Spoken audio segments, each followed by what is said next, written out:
that we've gone through, and you've read the summary of findings from the Cobb Valley Community Foundation. Now we're really excited because the Unifor Foundation is interested in trying to put some legs behind some of those findings. So we'll go around the table, and I guess you've already introduced yourselves. We'll go around the table and introduce ourselves. You know, I'm Jamie Treadaway. I'm Kathy Greathouse. I'm Colby Martin. I'm the Northwest Regional Director for the Cobb Valley Community Foundation. And I'm Clinton Ennis. Patty Shank. And I'm Don Brown. I'm the Chief of Police for the City of Newton, and I was a part of the roundtable that all the results came from. And I'm Kim Miller. I'm with the counseling group. And I think I've mentioned to you that we will be video recording this too, so thank you for letting us. Yeah, that just adds another level of nerve. Well, Jamie asked me to speak to you this morning, and I come to you as a native of Catawba County and a concerned citizen and a passionate person when it comes to where Catawba County is headed. That is my first and foremost position on this. I work for the counseling group. We have been in this community serving for 36 plus years. Our specialty is in employee assistance programs. We did employee assistance programs before companies were doing employee assistance programs. And in the last 6 to 8 months, I have been meeting with lots of human resource directors as well as management about employment. And I also had the privilege of going through the Leadership Catawba last year and got to get in to know more of the manufacturing and the economic development of Catawba County. So, you know, I thought I knew my county, and I don't know my county. I know a little more about my county, but just was amazed by it. But what I'm hearing from human resource directors and management is it's not that they can't find skilled workers. It's not that they can't find qualified people. It's that they can't find individuals in our community that show up to work and that can pass a drug test. And probably 3 months ago, I sat amongst a management team and we were discussing opioids and the statistic that Hickory is number 5 in the nation, which is a very, very false statement. And we don't have time, but I will share with you at another time where that comes from. It is a very false statement. But we've got companies, large companies with very high-tech machinery that has decided to stop doing random drug testing. Because if they do, they're going to lose their workforce and they can't replace them. So we've got a real problem. We're building parks, we're building Riverwalk and City Walk, and I agree with all that to attract new people to our communities. But we have a substantial population here that if we can work with that population, we can put them to work and get them to become contributing members of our community and working members of our community. But we've got to do something about them as well as the attraction to it. I don't know if you realize, but Hickory's one of 3 cities in North Carolina that applied for Google to come to Amazon. Amazon.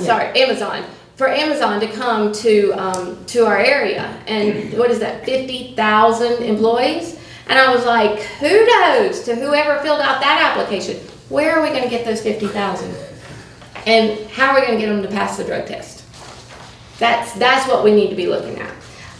Let's talk about addiction. From the counseling group, I would like to talk to you about addiction. A lot of people think it's a choice. Addiction is not a choice. Addiction is a disease. And thank goodness more and more research is happening on addiction. Addiction is just like an allergy to peanuts. It is your body's reaction to the substance. It's the chemical metabolism of the substance. A good example is, it was put so simply to me at one point.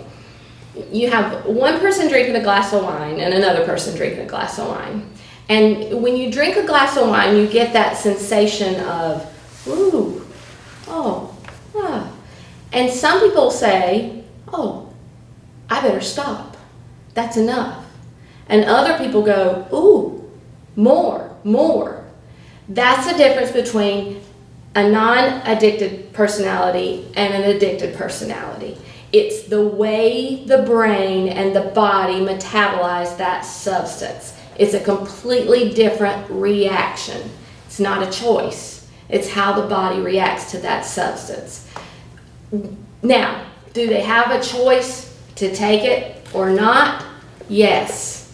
But they don't have a choice as to what happens once it goes into the body.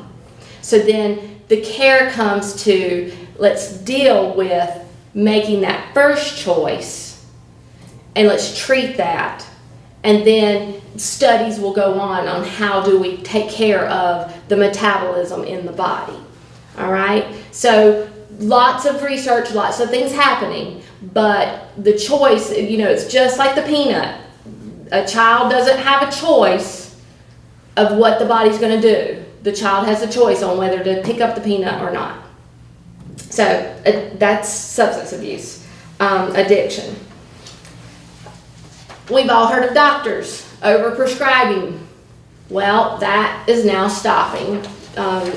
As of July 1st, we now have what's called the NC Act.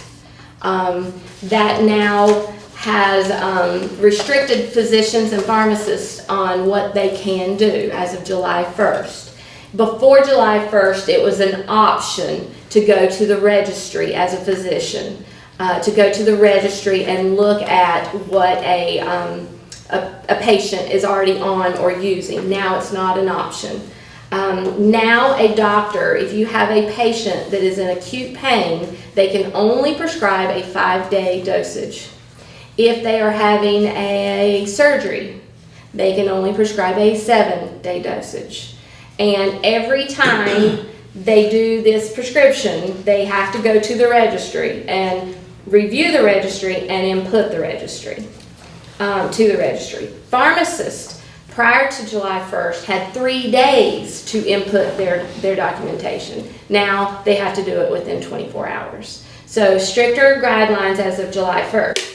So doctors have to pay more attention. And I'll tell you, I had surgery August 16th on my shoulder.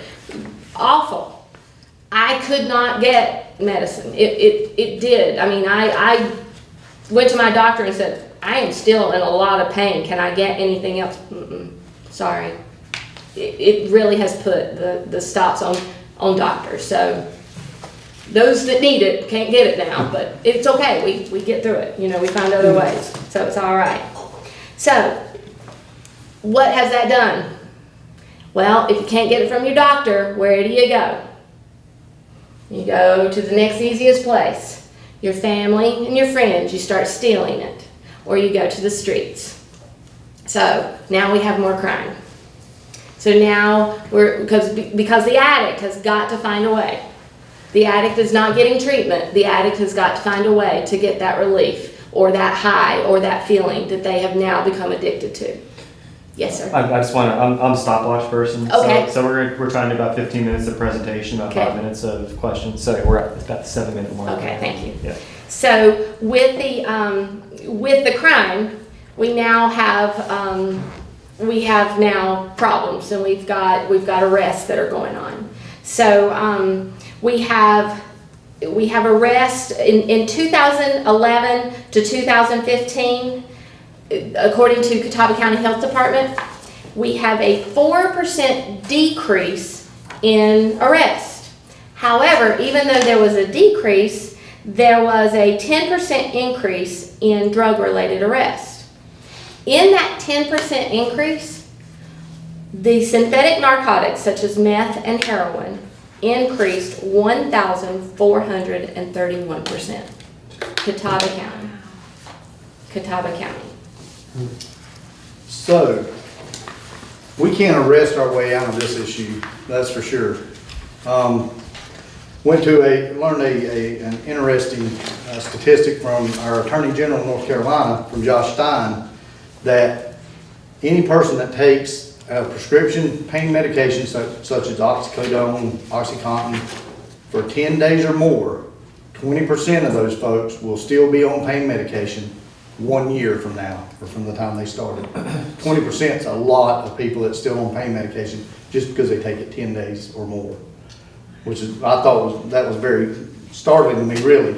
So, you know, we got to stop, and I got to quote Tom Simon. He is the chief of police for Newtown, Ohio, and he said we got to stop treating an addiction as a crime.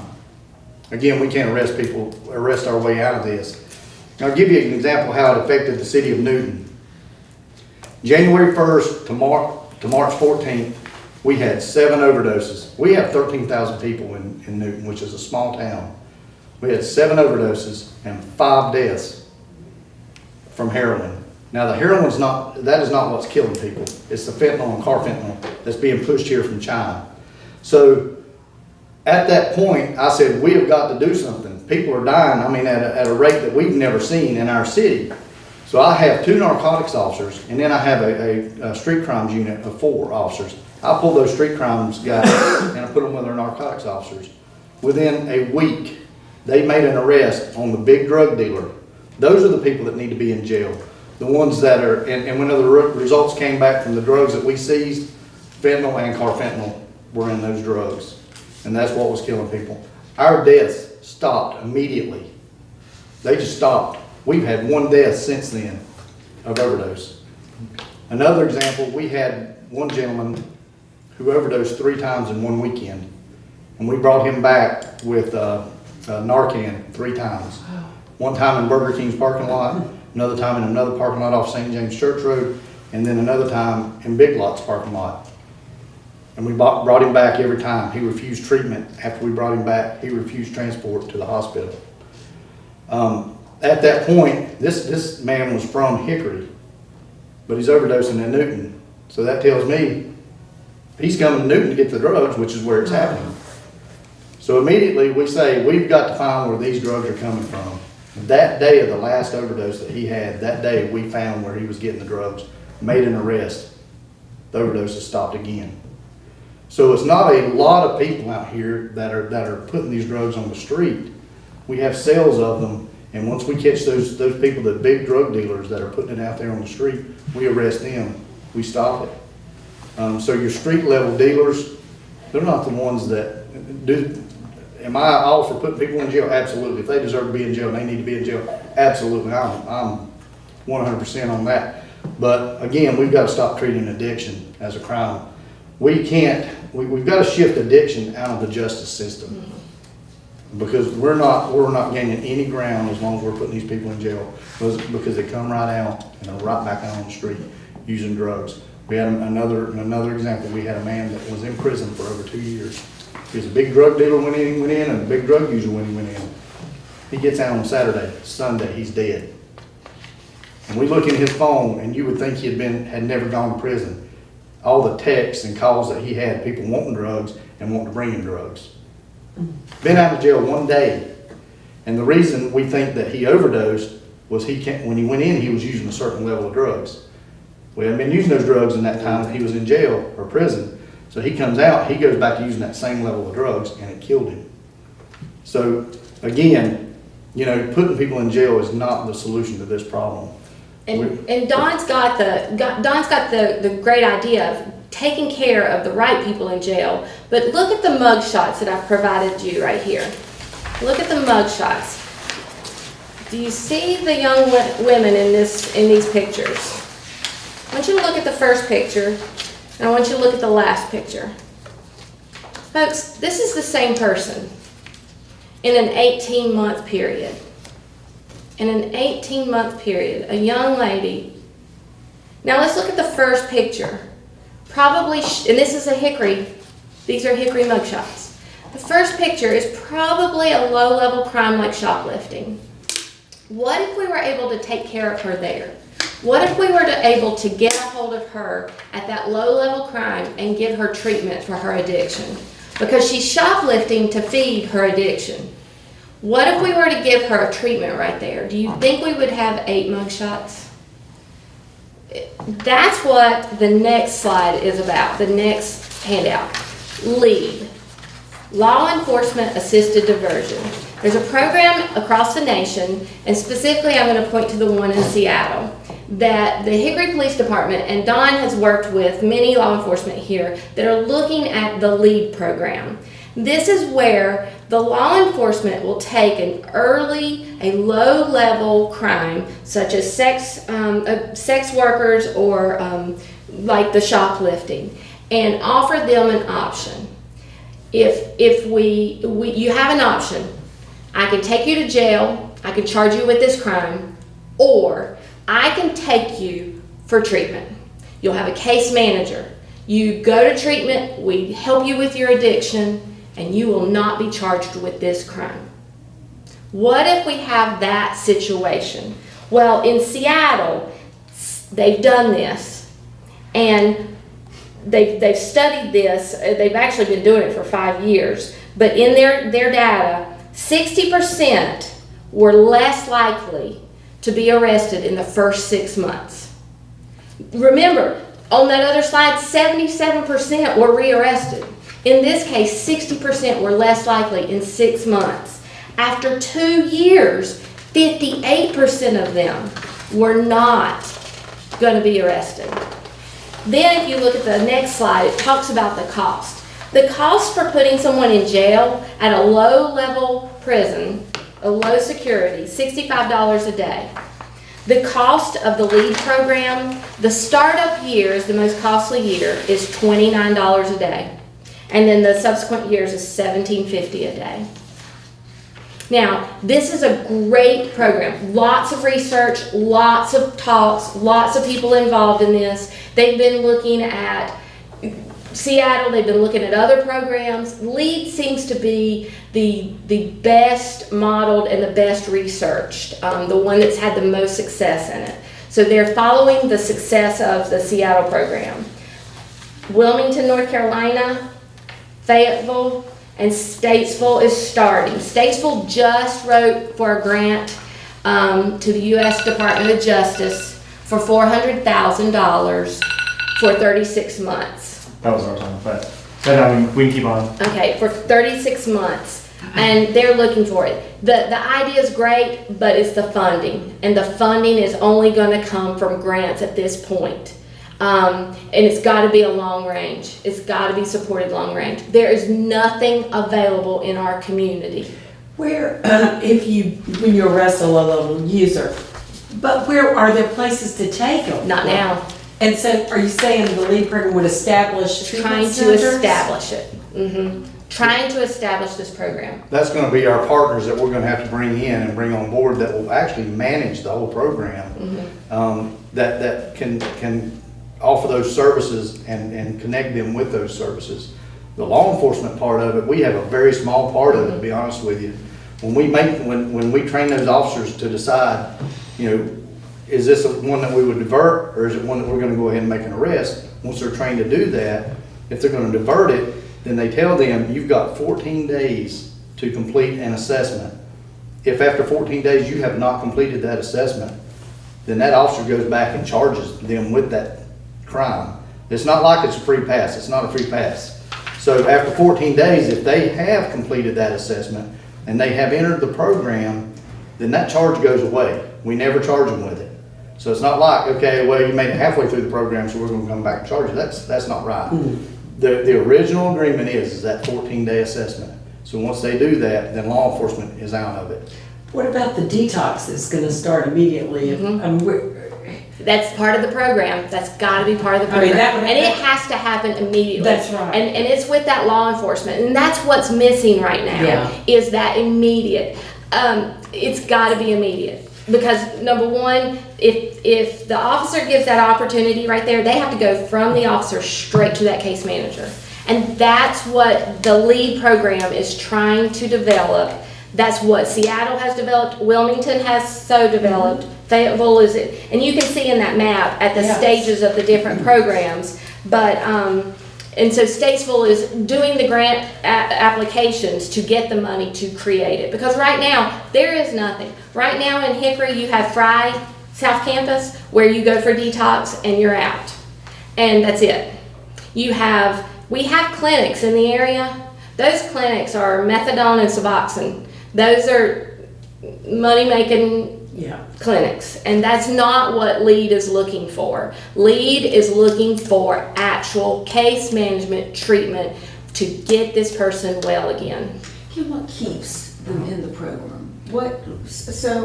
Perhaps someone begins, and what keeps them coming and keeps them at it? Really, honestly, after they get out of, in that 14-day, once they become clean and it's out of their system and they get that fog has lifted, that clearer mind, and they have a commitment from someone, that's something they haven't had in a very long time. And they've got the resources, whether that's Exodus House, whether that's Safe Harbor, whether that's whatever programs that this case manager is going to navigate and link them to.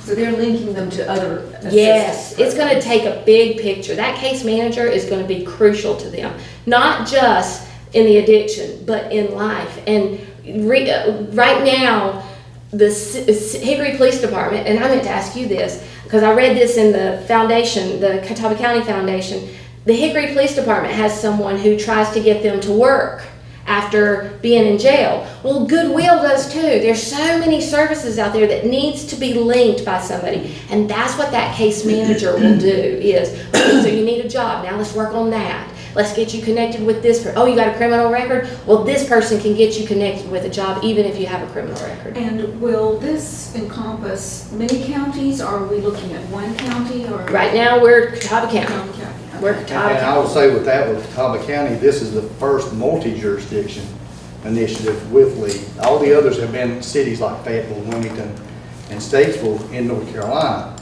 But again, you go back, it needs to be immediate, it has to be seamless. You can't have gaps in it, because if you have gaps, they fall through the gaps, and then they're back on the Just street. like your guy from Hickory that went to Newton, you know. Sure. And then they, yes, sir. During the 14 days, are they housed? That's open for the program. That's If they're still, homeless or? that's still part of the process of figuring out what we're gonna do. What, you know, that's part of the funding answer. And that's part of the assistance. They've got to have all kinds of assistance available to them. And like I say, whether it's a job, whether it's a home, whether it's food, whatever it may be. We've got, and it's not just for people that are addicted to opioids. It could be an alcoholic. It could be anyone that has an addiction. So we're not confining ourselves just to that. But part of, when you talk about where do they go after that 14 days or whatever, you're talking about mentoring too. We want mentors who have possibly been through the same scenario that these people are going through, that can follow up and keep track of them and mentor them. And it can also be anybody in the community that's willing to help. I mean, to check on them on a daily basis, even if they're out on their own, then the mentors can keep them clean, because the ultimate reward for them is, as a person, is they do get clean and they become a productive citizen. So that's our whole goal, is to make sure that they're productive instead of being a drain on our society and people dying. I imagine there's a lot of these, you call low-level crimes. How would you discern the load that the case manager is going to have to take on? I mean, who makes that call? Well- You probably have more than the case manager can handle. Right, and whatever that is, it's gonna depend on how much we grow and how many case managers we actually have. I think it was a really low number in Fayetteville that have been diverted. And don't hold me to this, but it's a very low number, and Fayetteville's a large city with a lot of crime. And I think they told us they had like 25 or 30 that they had diverted. So you'd be looking to maybe model to see how they may, because I'm sure there's a profile for the person that would be responsive to Right. a program like this. Sure. Somebody who'd be like, whatever. And that's the very good thing about this is we're not recreating something, because Yeah. it's been created and tested, so we can look at those and say, okay, what worked, what didn't work, what didn't work in these different size cities. So I think we're at a really good spot of the process. And you said, as far as falling through the cracks, all of the police departments and sheriff's departments are all on board, at least on. I can tell you that all the municipalities are at the table.